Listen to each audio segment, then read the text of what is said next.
Sorry, I had the wrong tone there. Exalt Yahuwah, oh my being, and all that is within me. Exalt His Kadosh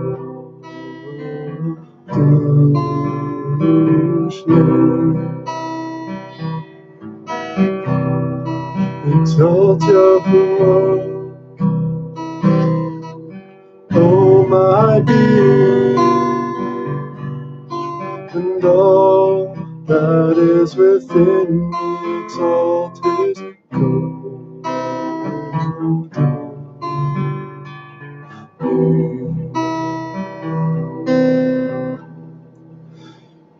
He has done great things. He has done great things. He has done great things. Exalt His Kadosh.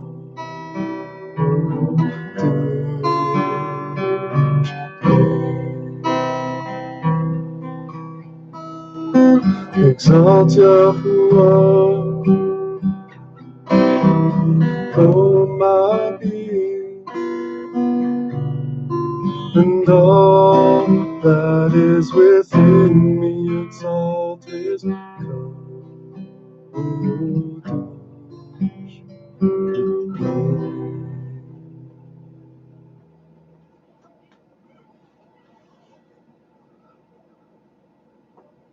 I hope the sound came through all right for that.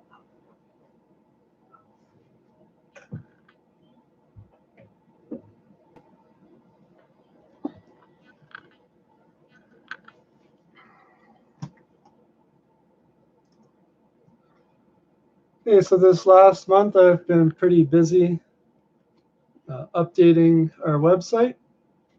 I just completed last week my 26-page article on the virgin birth of Yeshua, or Jesus.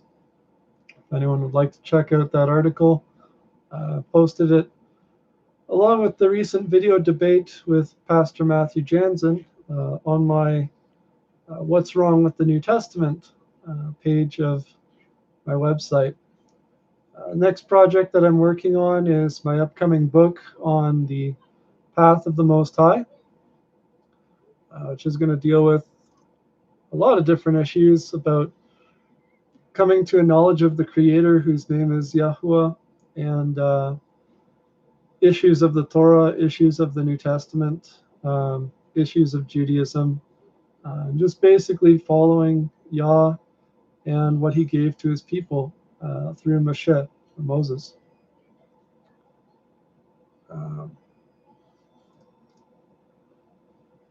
I hope that those messages had been posted to the chat there, but a message from Joseph Willis.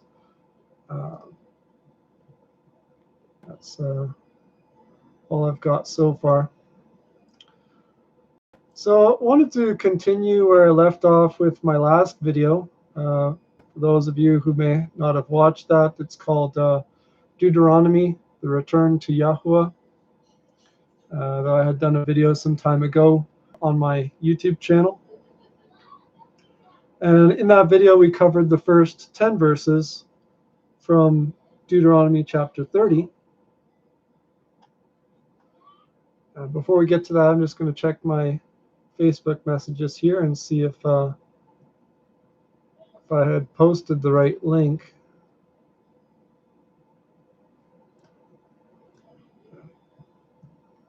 All right.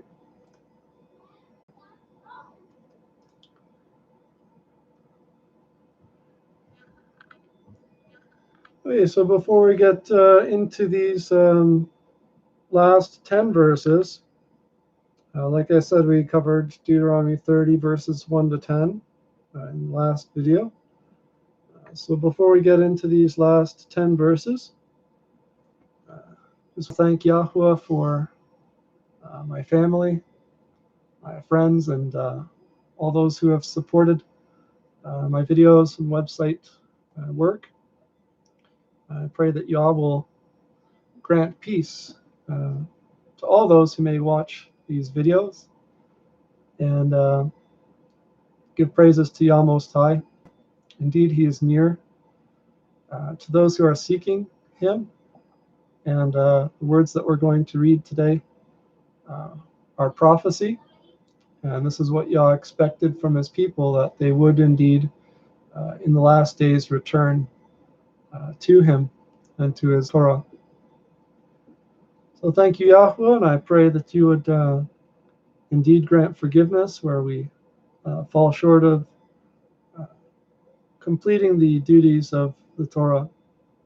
And please instruct us in your wisdom, and may your favor be upon those who seek to observe your commandments and to love you indeed with all their heart and strength and being.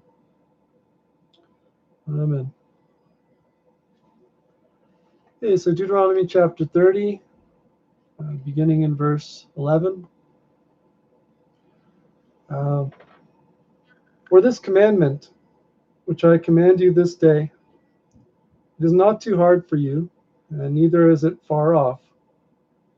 It is not up in Shemayim, as heaven or the firmament, that you should say, who will go up for us to Shemayim and bring it to us? Make us to hear it, that we may do it.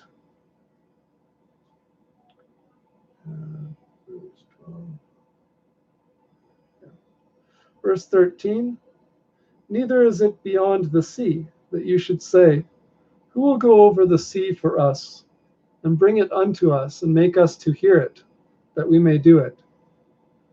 For the word is very near to you, in your mouth and in your heart, that you may do it.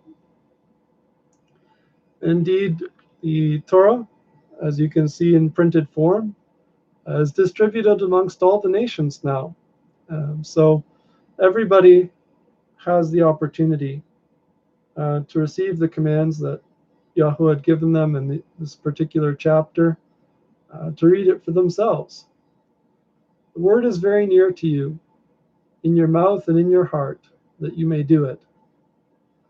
Verse 15, see, I have set before you this day life and wonderfulness, and death and evil. In that I command you this day to love Yahweh your Elohim, the Most High, to walk in His ways and to keep His commandments, His statutes, His ordinances.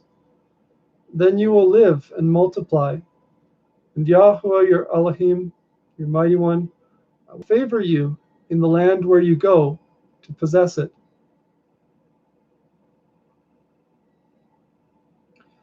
I stop here to acknowledge Joseph Willis's comment. I have a mechanical translation of the Torah, he says. I think most translations are, trying to be literal. Of course, changing the word order and so forth to make it sensible in English. Once again, there is the first 5 chapters of Bereshit or Genesis on my website entitled The Torah of Yahweh, for those who want to see the exact words and how they were translated in those chapters. But getting back to this chapter here, verse 16. To love Yahweh your Elohim, to walk in His ways, keep His commandments, His statutes, His ordinances, to live and multiply, and Yah will favor you in the land where you go in to possess it. Verse 17. But if your heart turns away, and you will not listen, but you will be drawn away and worship other mighty ones, other Elohim. The actual phrase is La Elohim Acharim. Acharim meaning afterwards. And so these are other mighty ones that come after Yahweh. So they had been given the worship of Yahweh, and instead they had gone after mighty ones that are after Yahweh. They're behind Him. False mighty ones that they would serve. Verse 18, I declare to you this day that you will surely perish. You will not prolong your days upon the land where you pass over the Jordan, that is the Jordan, to go in to possess it.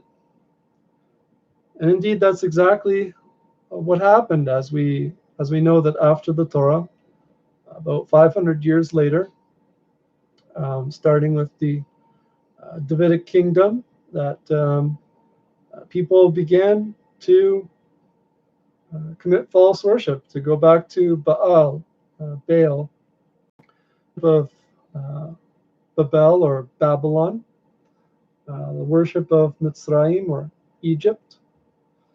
And we've got numerous texts that talk about how they went away to do false worship. And so this has always been a problem for Israel. And it is the test, the fire that Israel has to pass through to return back to Yahweh from idolatry, specifically Christianity, which spread through the rise of Roman Catholicism and took that belief system to all the nations. And so now we're returning back. Our hearts had been drawn away to worship other mighty ones and serve them, and therefore Yisrael was cast out of the land. And verse 19, I call heaven and earth to witness against you this day that I have set before you life and death, favor and curse. Therefore choose life, that you may live, you and your seed, to love Yahweh your Elohim, the mighty one, to guard his voice, to cleave to him, for that is your life and the length of your days. So very clearly, Yah has said that we are only to listen to his voice. He didn't say that there was someone else that would come and, tell them that they have to go to the Father through him and, all this other stuff. Those are different voices. We have to listen only to the voice of Yahweh and to cleave to him, for in him is life. So if we would just return to Yah, return to the Torah, and cleave to Yahweh, we have life. It's very clear. It doesn't say that you have to slaughter an animal or even bring an offering of flour. There's no ifs, ands, or buts about this. It just says, listen to his voice and cleave to him, for therein is your life. The word for voice there is kolo, kob, lamed wa, which is his voice, the wa ending being his voice. And in him is life, chayaka. The word chay, chet, yad, being life, and chayaka being your life. So in him is your life, and the length of your days, that you may dwell in the land which Yahweh swore to your fathers, to Abraham, to Yitzchak, as Isaac, and to Jacob, or Jacob, to give to them. So that's it for Deuteronomy chapter 30, verses 11 to 20. If anyone has any questions with regards to this chapter or Torah reading for today, feel free to email me or comment on the video.